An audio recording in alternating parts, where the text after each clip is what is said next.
Hello everyone, मैं सन्नी स्वागत करता हूं आप सभी का अंग एकेडमी पर। आज हम लोग बौद्ध धर्म के बारे में पढ़ेंगे।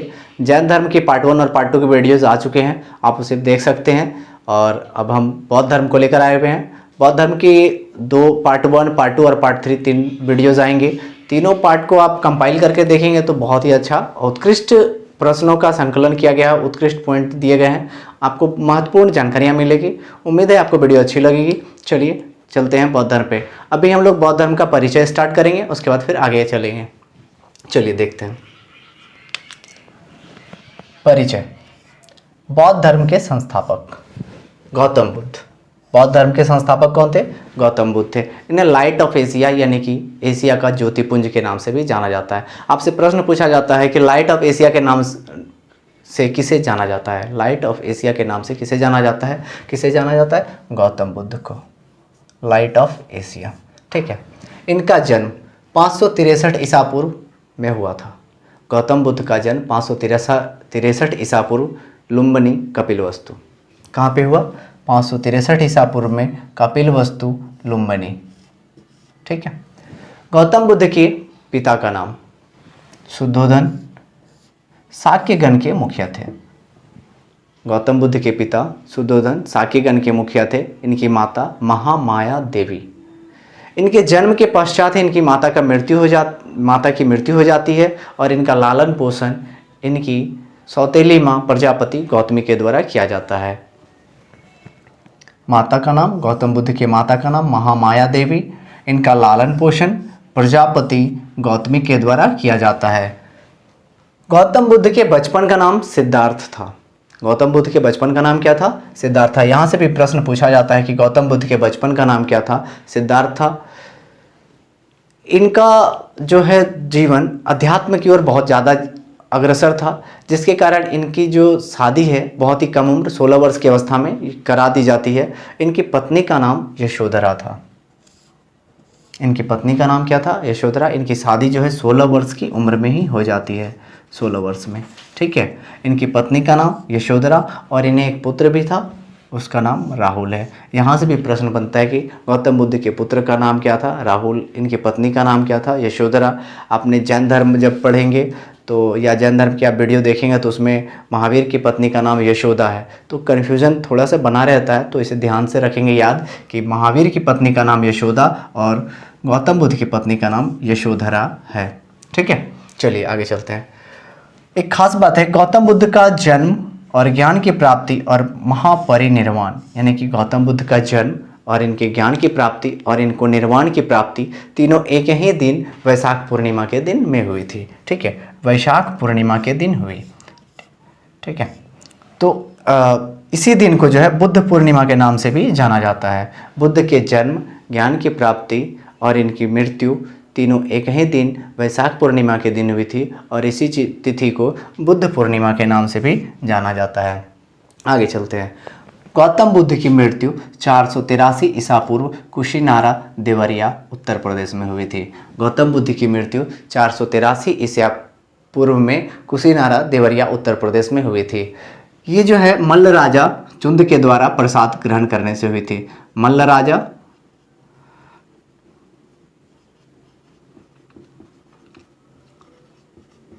चुंद के प्रसाद ग्रहण करने से इनकी मृत्यु हुई थी 483 ईसा पूर्व में। कहाँ पे? कुशीनारा देवरिया उत्तर प्रदेश। यहाँ से भी प्रश्न बनता है बुद्ध की मृत्यु कब हुई? 483 ईसा पूर्व में।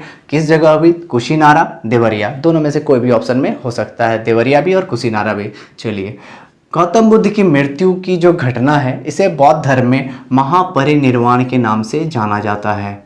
ठीक है। बौद्ध धर्म में यह घटना किस नाम से जाना जाता है? महापरिनिर्वाण के नाम से जाना जाता है। बुद्ध के जन्म और मृत्यु का निर्धारण, बुद्ध के जन्म और मृत्यु का निर्धारण कैंटन अभिलेख के आधार पर किया गया है। बुद्ध के जन्म और मृत्यु का निर्धारण किस अभिलेख के आधार पर किया गया है? कैंटन अभिलेख के आधार पर किया गया है। जैसे कि मैंने बताया कि गौतम बुद्ध का जो मन है वो अध्यात्म की ओर ज़्यादा था, जिसके कारण इनकी जो शादी है कम ही उम्र में कर दी गई थी। एक बार की एक घटना है, गौतम बुद्ध जब सैर के लिए निकले थे तो उन्होंने 4 दृश्य को देखा। ठीक है। यहाँ से जो प्रश्न बनता है, आपसे पूछा जाएगा कि उन्होंने किस दृश्य को पहले देखा, किसे बाद में देखा, इसे क्रमवार सजाए। ठीक है, तो आइए इस चीज़ को देखते हैं। गौतम बुद्ध ने 4 दृश्य को देखा। ठीक है, बूढ़ा व्यक्ति, बीमार व्यक्ति, शव और सन्यासी। इसे आपसे प्रश्न यहाँ से बन सकता है। वो प्रश्न किस तरह से बनेगा, ये चारों ऑप्शन आपको दे दिया जाएगा और इसे सजाने का क्रम पूछ लिया जाएगा कि इसे क्रमवार सजाए। तो सिद्धार्थ ने जो 4 दृश्य या गौतम बुद्ध ने जो 4 दृश्य को देखा, सबसे पहला बूढ़ा व्यक्ति, बीमार व्यक्ति, शव और सन्यासी। चलिए इसे याद करने के लिए एक थोड़ा सा अपना लगा सकते हैं थोड़ा सा दिमाग कि बूढ़ा व्यक्ति है, वो बीमार होगा। बूढ़ा व्यक्ति जब बीमार होगा तो उसकी मृत्यु हो सकती है। ठीक है, तो बूढ़ा व्यक्ति, बीमार व्यक्ति और शव। ठीक है, और अगर इन तीनों चीज़ों से बचना है तो उसे कैसा जीवन जीना होगा, सन्यास का जीवन जीना होगा। बूढ़ा भी जल्दी नहीं होंगे, बीमार भी नहीं पड़ेंगे और शव भी नहीं। तो बूढ़ा व्यक्ति, बीमार व्यक्ति, शव और सन्यासी आप रिलेट करके रख सकते हैं याद करने के लिए। एक बूढ़ा व्यक्ति होगा जो बीमार होगा और बीमार पड़ने के बाद वो शव में शव। ठीक है, फिर सन्यासी। चलिए आगे चलते हैं। 29 वर्ष की अवस्था में सिद्धार्थ ने गृह त्याग किया। यह घटना बौद्ध धर्म में महाभिनिष्क्रमण के नाम से जानी जाती है। 29 वर्ष की अवस्था में गौतम बुद्ध ने क्या किया, गृह त्याग किया, और यह घटना किस नाम से जानी जाती है, महाभिनिष्क्रमण के नाम से बौद्ध धर्म में जानी जाती है। चलिए आगे चलते हैं, इसके बाद की चीज़ों को अगले स्लाइड में देखते हैं। चलिए 29 वर्ष की अवस्था में गृह त्याग के बाद आगे की घटना देखते हैं। वैशाली के अलार कलाम से गौतम बुद्ध ने सांख्य दर्शन की शिक्षा प्राप्त की। वैशाली के अलार कलाम से गौतम बुद्ध ने सांख्य दर्शन की शिक्षा प्राप्त की, और इस प्रकार अलार कलाम जो है सिद्धार्थ के यानी कि गौतम बुद्ध के प्रथम गुरु हुए। प्रथम गुरु वैशाली के अलार कलाम से इन्होंने किस चीज़ की दर्शन की शिक्षा प्राप्त की, सांख्य दर्शन की। ठीक है, इसके बाद सिद्धार्थ ने राजगीर के रुद्रकराम पुत्र से शिक्षा ग्रहण की।